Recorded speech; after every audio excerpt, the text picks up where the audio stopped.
our Member of Parliament for Jomvu, the National Chairperson of ASK, Annabella Kirinya, the Mombasa Branch Chair, members, other leaders, distinguished farmers and exhibitors, good afternoon. Before I begin my address today, let me take this opportunity to pass my deepest sympathies on the passing on of Mr. Hasmukh Patel, the founder of Mombasa Cement, who died last week after a short illness. Mr. Patel was a great economist and philanthropist who strived to help the underprivileged and ran several charity projects, including feeding programs in Mombasa, Kilifi, and Kwale that benefited hundreds of thousands in the 3 counties. Through his kind actions, he has taught us great humility, love, and service to humanity, irrespective of the socio-economic background. He built our nation and our humanity. On my own behalf and on behalf of my family, I pass my deepest sympathies to his immediate family, relatives, his staff, and the people of Mombasa County and Kenyans at large. May his soul rest in peace. Let me request you to stand up. We observe a moment of silence in honor of the late Patel.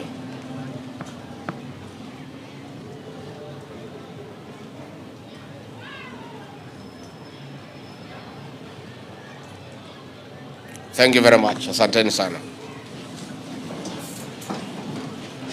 I'm delighted to join you, farmers and other stakeholders in the agricultural sector, for the opening of this year's ASK Mombasa International Show on behalf of His Excellency President William RUTO, who is out of the country on official duty. This morning, I had a cup of tea, courtesy of the tea farmer. The tea had sugar, courtesy of the sugarcane farmer. The tea had milk, courtesy of the dairy farmer. The beverage was accompanied by some boiled green maize, courtesy of the maize farmer. For this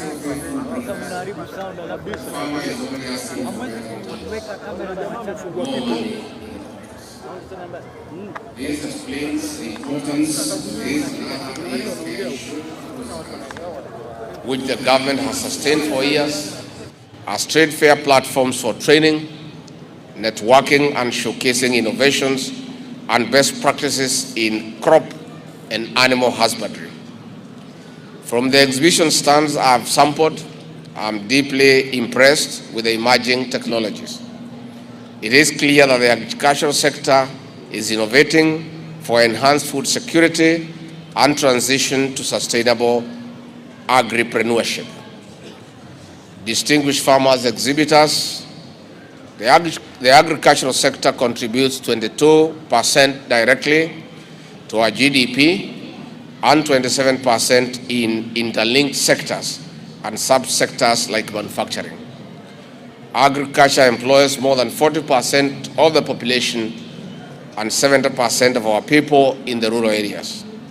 It is among our leading foreign exchange earners, plowing in about 33% to the GDP. As underpinned by the bottom-up economic transformation agenda, the government has given priority to the blue economy, edible oils, rice, cotton, tea, coffee, beef, leather, dairy, avocado, macadamia, sugar, and other key value chains. The interventions are bearing fruit. In distribution of 4.69 million bags of subsidy fertilizer to over 800,000 farmers, valued at 11.9 billion Kenya shillings, we have increased production across various subsectors. Consequently, the RUTO administration aims to provide 12.5 million bags of subsidized fertilizer across the country for the 2024 long and short rain seasons.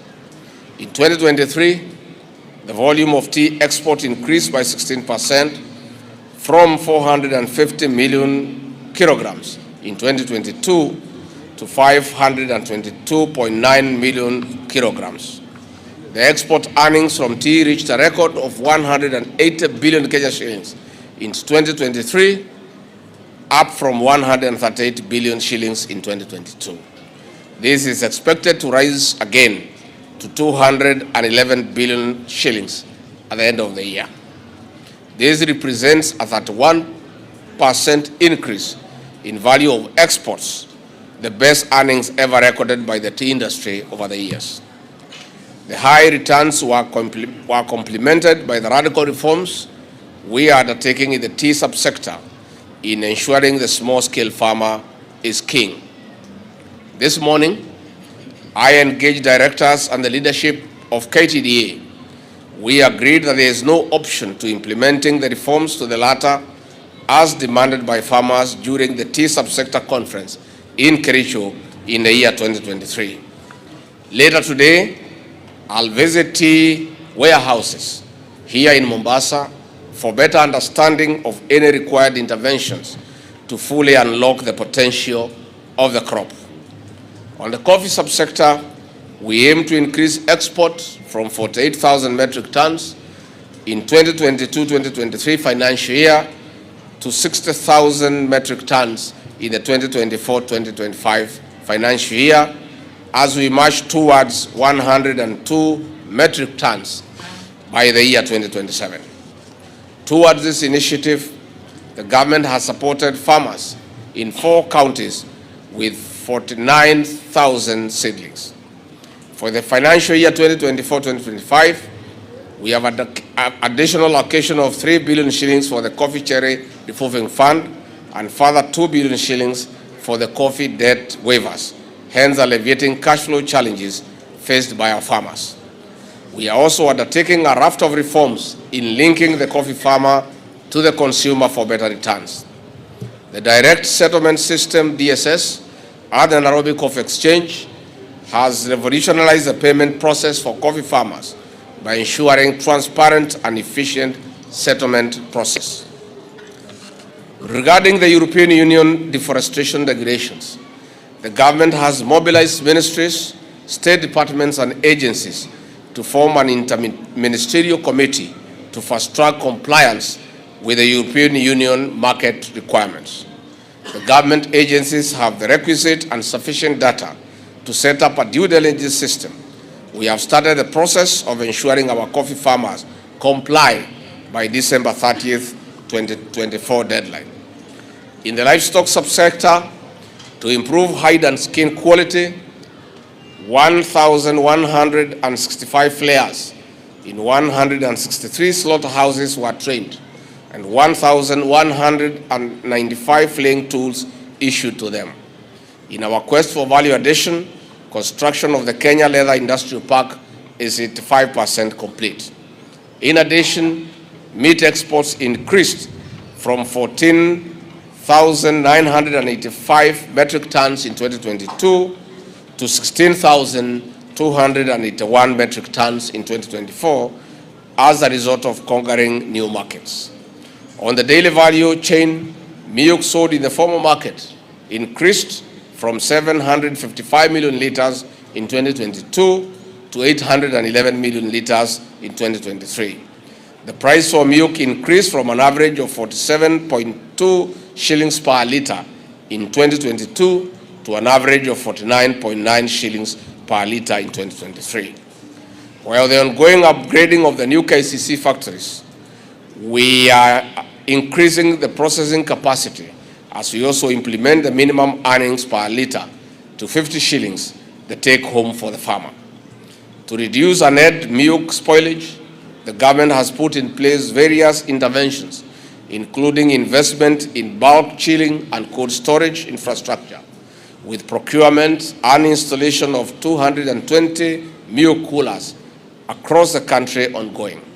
In addition, the government is enhancing the institutional capacity in establishment of 4 liquid nitrogen plants to support improved dairy breeds. On edible oils promotion project, farmers have benefited from provisions of sunflower seeds in various counties. The project targets to increase the area under edible oil crops from 60,000 hectares to 450,000 hectares. It is our sustainable strategy for reducing importation of edible oil by 50% by the year 2027, from 717 million metric tons to 358.8 million metric tons, hence saving the country 58 billion shillings in foreign exchange. On cotton, we have increased the area under production from 10,000 acres in 2022 to 39,000 acres in 2024, with several county governments committing to support production of this crop. The price of the said cotton has also increased from 52 shillings per kilo in 2022 to 72 shillings per kilo in the year 2024 to motivate more farmers. The Kenya Kwanza plan is to increase cotton production to 100,000 bales by the year 2025 to meet the local textile demand. Further, our administration has been distributing 854,000 assorted certified seeds, of which 17,700 is cashew nuts and 15,500 is coconuts, and 376.6 metric tons of drought-tolerant seeds to farmers in 25 counties.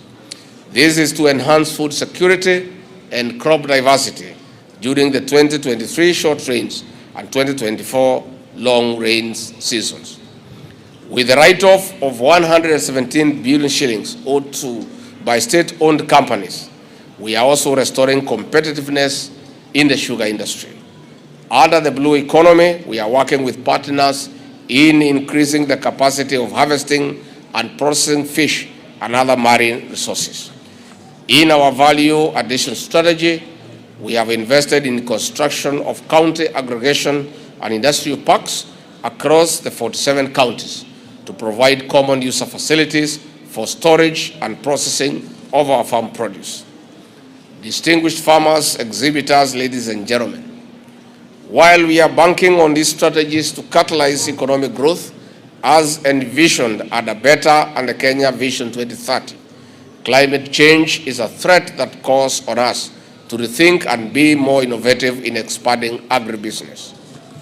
For this reason, I wish to commend the Agricultural Society of Kenya team for the apt theme of this year's show, promoting climate-smart agriculture and trade initiatives for sustainable economic growth. We are compelled to devise and adopt climate-resilient technologies to surmount challenges in the production chain. The exhibitions here have presented the best innovations. We have identified potential nascent ideas for incubation and nurturing to maturity and industrial application for the benefit of our farmers. It is notable that learning institutions have been taking part in these ASK shows. We are involving our learners in providing solid solutions to food security now and into the future. In this regard, the government is strengthening 4K clubs across the country. We have trained 970 trainers of trainers, including 4K clubs, patrons, agricultural extension officers, and youth volunteers. Through this program, we have 1,870 registered 4K clubs with a membership of 115,000 people. These clubs provide a platform for young people to learn, collaborate, and innovate in agriculture, fostering a new generation of skilled agripreneurs. Additionally, we have supported 120 4K clubs and young farmers, including 33 schools in Mombasa County, with equipment, certified seeds, assorted seeds, egg incubators, and other essential tools.